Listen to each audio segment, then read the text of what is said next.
Welcome, welcome, welcome. I'm back with another one. And we are still on using root to solve equations. But like I said, before you actually get into solving equations, you have to know your square root rules.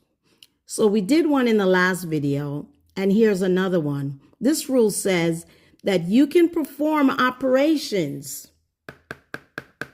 under a single radical sign. So if there's an operation under a single sign, you can perform that and then continue to figure out the square root. For example, 5 times 20, the square root of 5 times 20 would give you the square root of 100. This is a multiplication, and we can do it. So the square root of 100 would give you 10. Here's an addition example. What is the square root of 30 plus 6? You might see that in an equation. So you simply add 30 plus 6 equals 36. So now you have the square root of 36, which will give you 6.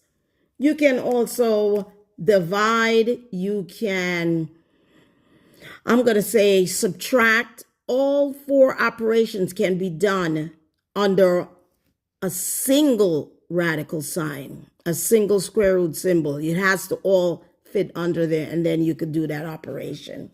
Let's look at a quick division. Let's say 32, I'm using perfect squares. If you saw a symbol, a radical sign with 32 divided by 2, again, it's all under that single radical sign. That would give you 2 goes into 32, 16. So you would be really looking for the square root of 16, which will give you 4. You could subtract. If it was 30, take away 5, it would be 25. What's the square root of 25? So the rule here is that if pending that the operations are all under a single sign and not separated, you can go ahead and do the operation. What say you? Don't forget to follow, like, and stay tuned for another square root rule.